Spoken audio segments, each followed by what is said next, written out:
वालेकुम। आज जो हम लोग अपना चैप्टर स्टार्ट कर रहे हैं पैथो का, वो है cell injury, cell death and cellular adaptation. अब इस चैप्टर में हम लोग सबसे पहले क्या देखेंगे, इसमें हम लोग पैथो को डिस्कस करेंगे। पैथोफिजियोलॉजी है तो हम लोग पैथो में सबसे ज़्यादा चीज़ कौन सी आती है, पैथो में जो सबसे ज़्यादा चीज़ पूछी जाती है वो है इसकी एटियोलॉजी। एटियोलॉजी, अब एटियोलॉजी क्या होती है, किसी चीज़ की कॉज या फिर उसके रिस्क फैक्टर्स। अब कॉजेज़ कैसे होंगी किसी चीज़ के, फॉर एग्जांपल अगर कोई पेशेंट है वो स्मोकिंग कर रहा है, ठीक है, तो उसको लंग कैंसर हो जाता है थोड़ी देर बाद। तो अब उसका स्मोकिंग की वजह से उसको क्या हुआ है, लंग कैंसर हुआ है। तो लंग कैंसर की मेन वजह क्या होगी, स्मोकिंग, उसकी काज क्या होगी, स्मोकिंग।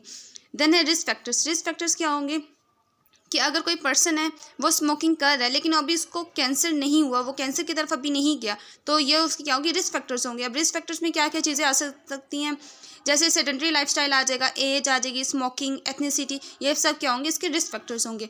देन पैथो में जो सबसे ज़्यादा चीज़ पूछी जाती है, मेन चीज़ पूछी जाती है वो है पैथोजेनेसिस या पैथोफिजियोलॉजी। पैथोजेनेसिस, इसकी पैथोजेनेसिस अब क्या होता है, किसी भी डिजीज़ की डेवलपमेंट या फिर उसकी प्रोग्रेशन। डेवलपमेंट, कोई डिजीज़ कैसे डेवलप हुई है और वो प्रोग्रेस कैसे कर रही है। हम इसकी एग्जांपल में देखते हैं। फॉर एग्जांपल अल्जाइमर एक डिज़ीज़ है। अगर मैं इसको कहूँ कि आप पैथोजेनेसिस या पैथोफिजियोलॉजी लिखें, पैथोफिजियोलॉजी लिखें उसकी, तो पैथोफिजियोलॉजी उसकी क्या होगी कि अल्जाइमर के पेशेंट्स में एक अमाइलॉइड प्रोटीन्स होती हैं, एक अमाइलॉइड प्रोटीन्स होती हैं। ये प्रोटीन्स कहाँ पाई जाती हैं, क्रोमोसोम्स 21 में पाई जाती हैं। अब ड्यू टू डाउन सिंड्रोम अगर इस क्रोमोसोम 21 की म्यूटेशन हो जाए तो फिर amyloid proteins deposit, alpha beta amyloid deposit होने लग जाएंगे हमारे ब्रेन्स के न्यूरॉन सेल्स में। जब हमारे ब्रेन्स के न्यूरॉन सेल्स में डिपॉजिट होने लग जाएंगे तो क्या हो जाएगी, अल्जाइमर डिजीज़ हो जाएगी। अब कैसे इसकी डेवलपमेंट हुई है, ये हमने क्या देखी, इसकी डेवलपमेंट कैसे हुई है, तो इसकी क्या होगी, पैथोजेनेसिस होगी। देन है हमारे पास मॉर्फोलॉजी। पैथो में जब सबसे अहम चीज़ है वो है मॉर्फोलॉजी। ये हमारे पास नॉर्मल सेल है, ड्यू टू डिजीज़ की वजह से ये क्या हो गया है, इसका ग्रोस और माइक्रोस्कोपिक अपीयरेंस क्या होगी है, चेंज हो गई है। इसकी अपीयरेंस क्या हुई है, ग्रोस, इसकी ग्रोसी अपीयरेंस या फिर इसकी माइक्रोस्कोपिक अपीयरेंस में चेंज आ गया है, तो इसको हम लोग क्या कहेंगे, मॉर्फोलॉजिकल चेंज आ गया है सेल के अंदर। तो पैथो में हम तीन चीज़ें कौन से पढ़ेंगे, उसकी एटियोलॉजी, कॉजेज़ या रिस्क फैक्टर्स को डिस्कस करेंगे किसी भी डिजीज़ की, उसकी पैथोजेनेसिस को डिस्कस करेंगे, देन उसकी मॉर्फोलॉजी को डिस्कस करेंगे। देन है नेक्स्ट टॉपिक है हमारे पास सेलुलर रिस्पॉन्स। सेलुलर रिस्पॉन्स,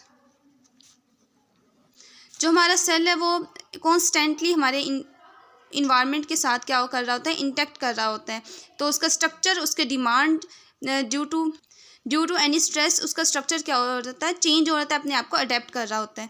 तो जो हमारे पास सेल है वो हमारे पास इंटैक्ट करता है हमारे इन्वायरमेंट के साथ, कॉन्स्टेंटली इंटैक्ट होता है हमारे इन्वायरमेंट के साथ।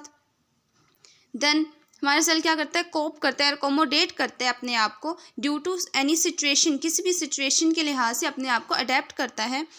फॉर एग्जांपल ये हमारे पास एक सेल है, कोई भी स्ट्रेस आया या फिर डिमांड उसकी इंक्रीज़ हो गई है या फिर डिमांड क्या हो गई है, ज़्यादा हो गई है, तो उससे क्या होगा, सबसे पहले अपने आप को अडेप्टेशन की तरफ लेके जाएगा, अडेप्टेशन करेगा, उसके कोप करने की कोशिश करेगा उस स्ट्रेस को। अब अडेप्टेशन की हम लोग टाइप्स देखते हैं। अडेप्टेशन की कुछ टाइप्स हैं कि अपने सेल अपने आप को किस तरह अडेप्ट कर सकता है।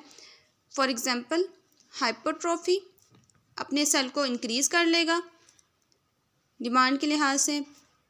एट्रोफी, अपने सेल का साइज़ डिक्रीज़ कर लेगा। मेटाप्लेजिया, नंबर इंक्रीज़ कर लेगा।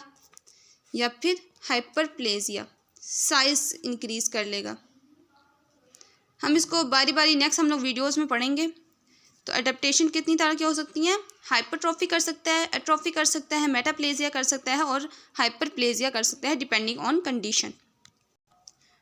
अब कोई भी स्ट्रेस आया है सेल के ऊपर, तो अगर वो शॉर्ट ड्यूरेशन के लिए आया है तो फिर सेल क्या करेगा, अपने आप को अडेप्ट कर लेगा। लेकिन अगर कोई स्ट्रेस हमारे पास लॉन्गर ड्यूरेशन के लिए आता है तो फिर अडेप्टेशन नहीं हो सकती, जब अडेप्टेशन नहीं हो सकती तो सेल इंजरी की तरफ चला जाएगा, सेल क्या हो जाएगा, इंजर्ड हो जाएगा। अब सेल इंजरी दो तरह की होती है, एक रिवर्सिबल सेल इंजरी और एक इरिवर्सिबल सेल इंजरी। अगर हमारे पास जो स्ट्रेस है वो शॉर्ट ड्यूरेशन के लिए है तो हम लोग उसको क्या कहेंगे, रिवर्सिबल सेल इंजरी की तरफ सेल गया है, रिवर्सिबल सेल इंजरी। अगर लॉन्ग ड्यूरेशन है इसका स्ट्रेस का तो हम उसको क्या कहेंगे, irreversible cell injury.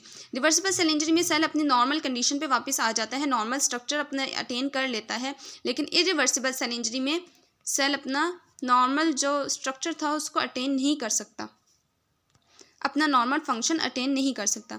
In short क्या हुआ है, कोई स्ट्रेस आया है सेल के ऊपर, उसने अडेप्ट करने की कोशिश की है, अगर अडेप्ट नहीं कर सकता तो वो रिवर्सिबल सेल इंजरी की तरफ जाएगा, रिवर्सिबल सेल इंजरी।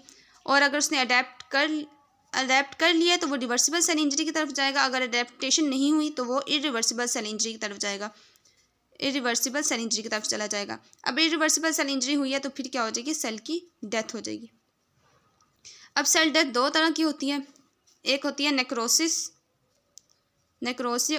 और एक होती है एपोप्टोसिस। नेक्रोसिस क्या होती है हमारे पास, एक्सीडेंटल सेल डेथ, और एपोप्टोसिस क्या होती है हमारे पास, प्रोग्राम सेल डेथ। ये पैथोलॉजिकल भी हो सकती है और फिजियोलॉजिकल भी हो सकती है। ये सारी चीज़ें मैंने reversible cell injury, irreversible cell injury, necrosis और एपोप्टोसिस, ये मैंने सारी एक वीडियोस में डिटेल में आप लोगों को समझाया है, वो मैं डिस्क्रिप्शन में उसका लिंक सेंड कर दूँगी। तो ये था इस चैप्टर का हमारा ओवरव्यू। तो इस चैप्टर में हमने क्या पढ़ना है, इसको हम लोग आगे डिटेल में जाके पढ़ेंगे, aetiology of the disease, pathogenesis of the disease and morphology of the disease. Thank you so much.